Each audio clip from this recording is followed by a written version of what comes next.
और एक उदास सुबह। बिस्तर से उठते हुए निशा ने घड़ी पर नज़र डाली तो 5:30 बजे थे। यूं नींद तो काफ़ी देर से खुल चुकी थी, लेकिन इतनी जल्दी उठकर भी क्या करती। खिड़की पर नज़र डाली तो पर्दे से छनकर आता हल्का प्रकाश दिखाई दिया।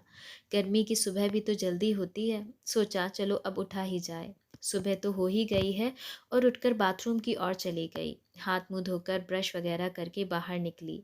बिस्तर ठीक किया तब तक दूध वाला भी आ चुका था, सो दूध लिया। अब तक उनके पतिदेव नीतीश बाबू भी जाग चुके थे और तैयार होकर सुबह की सैर के लिए निकल रहे थे। सब कुछ यंत्रवत चल रहा था, एक निश्चित धुरी पर घूम रहा था। किसी से कुछ कहने सुनने की ज़रूरत नहीं।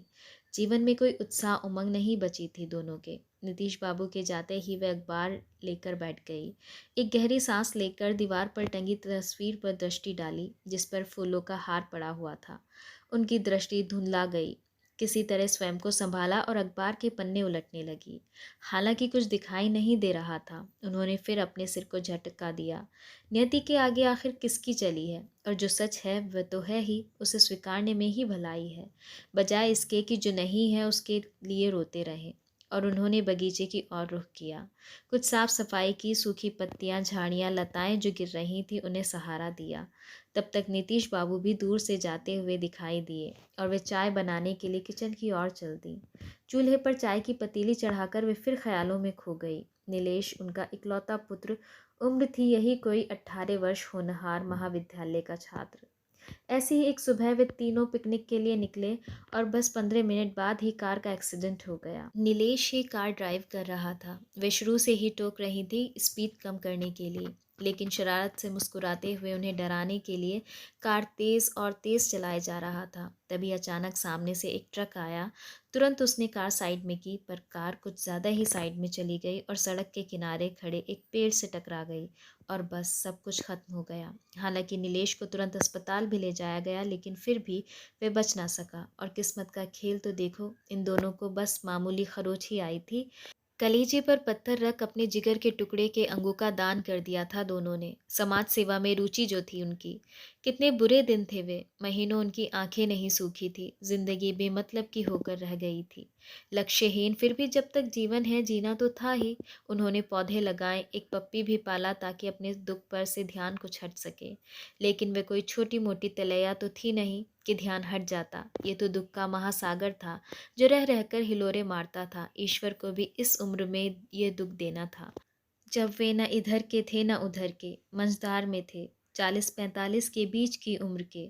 फिर भी समय सबसे बड़ा मरहम होता है, जो जख्मों को भर ही देता है। छन चाय उफन कर ऊपर आ रही थी। निशा की तंद्रा टूटी और झट गैस ऑफ कर चाय छानकर उन्होंने ट्रे में रखी और आ गई बाहर, नीतीश बाबू के पास, जो वहीं लॉन में बैठे अखबार पढ़ रहे थे। इतना बड़ा मकान है और वह सिर्फ दो।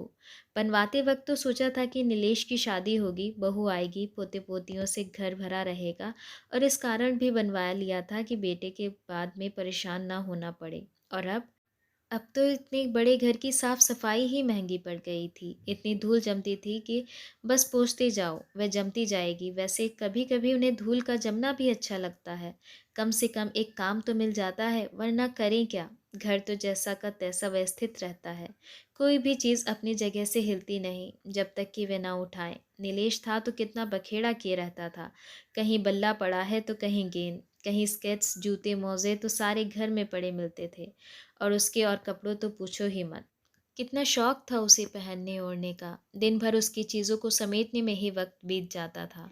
कुछ कहो तो बस उसकी वही शरारत भरी मुस्कुराहट। अब कुछ अव्यवस्थित होता ही नहीं, जो जहाँ है वहीं रहता है। धूल की शुक्रगुजार है निशा। वह जमती है तो झाड़ पोछ करने के तो मिल जाता है। क्यों ना मकान किराए पर दे दे। नीतीश बाबू चाय पीते हुए बोले। वे चौंकी। क्यों, क्या हुआ अचानक? नहीं, अचानक नहीं, कई दिनों से सोच रहा हूँ। इतना बड़ा 2 मंजिला मकान है, सूना सूना पड़ा रहता है। ऊपर वाला हिस्सा किराए पर उठा दे तो कैसा रहेगा। किराएदार रहेंगे तो थोड़ी चहल पहल रहेगी, सुरक्षा की दृष्टि से भी ठीक रहेगा। हम दोनों ही रहते हैं, रात बेरात कोई कष्ट हो तो सहारा रहेगा। कहीं आना जाना हो तो घर सूना तो नहीं रहेगा। वे बोले। वे बात कर ही रहे थे कि गेट खुलने की आवाज़ आई। लगभग 35 वर्षीय एक आकर्षक व्यक्ति दिखाई दिया। अंदर आकर उसने सलीके से गेट फिर से बंद कर दिया और उन दोनों के सामने आकर अभिवादन करते हुए खड़ा हो गया। उन्होंने भी उसे कुर्सी पर बैठने का संकेत किया। वे कुर्सी पर बैठते हुए बोला, मैं सुनील वर्मा हूँ, एक कंपनी में एग्जीक्यूटिव हूँ, आपका मकान किराए पर लेना चाहता हूँ। दोनों एक साथ पहले तो चौंके, फिर नीतीश बाबू बोले, आपको किसने बताया कि हमारा मकान खाली है और हम उसे किराए पर देना चाहते हैं? जी, मैं इधर से अक्सर गुज़रता हूँ, आपका मकान देखा, लोकेशन अच्छा लगा, इसलिए पूछ लिया। सुनील आगे झुकते हुए बोला, पहले मकान देख लो, किराया हमारे हिसाब से ही रहेगा और हमें शोर पसंद नहीं। टीवी वगैरह बिल्कुल धीरे चले या ना ही चलाएं और रात को समय से आएं, वरना गेट बंद हो जाएगा। और हाँ, हम शाकाहारी हैं, सो नीतीश बाबू थोड़ा गुड़कते हुए से बोले, आखिर वह अपनी गर्ज से आया था, उन्होंने थोड़ी ही इसे बुलाया था। मुझे आपकी हर शर्त मंजूर है, मकान को भी क्या देखना पसंद है तभी तो आया, बस आप इजाज़त दीजिए तो सामान वगैरह ले आऊं। मेरे परिवार में मैं और मेरी पत्नी ही है। उसने उठने का उपक्रम किया। उन्हें आश्चर्य हुआ, कैसा अजीब आदमी है, बस मकान चाहिए किसी भी शर्त पर। 2-4 दिनों में सुनील अपना सामान वगैरह ले आया और घर व्यवस्थित कर लिया। दोनों ने अपना कमरा बड़ी सुंदरता से सजाया था।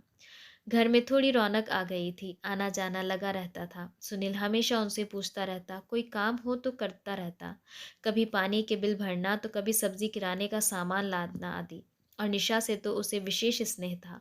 उसके होते हुए उनकी मजाल थी कि कोई भी काम कर पाए, सब वही करता। आखिर एक दिन नीतीश बाबू ने निशा की चुटकी ली। क्या बात है, सुनील तुम्हारा बहुत ख्याल रखता है। हटो भी, ये मेरी उम्र है क्या?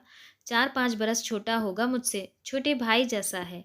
आप भी बस, निशा तुनक कर बोली। उम्र है तो क्या हुआ, दिखती तो नहीं हो। नीतीश ने फिर छेड़ा, कौन जाने सोच रहा हो कि सेवा करने से हम प्रसन्न हो जाएंगे, दिल जीत लेगा वह हमारा इस तरह, तो हम ये मकान उसे ही दे दें। अब कोई है भी तो नहीं अपना वारिस, इस घोर भौतिकवाद के युग में ऐसी सोच बहुत सामान्य सी बात है। निशा ने एक और तरह से सोचा, हाँ हो सकता है, ऐसे लोग कुछ भी कर सकते हैं, मेरा मतलब है कि हत्या भी।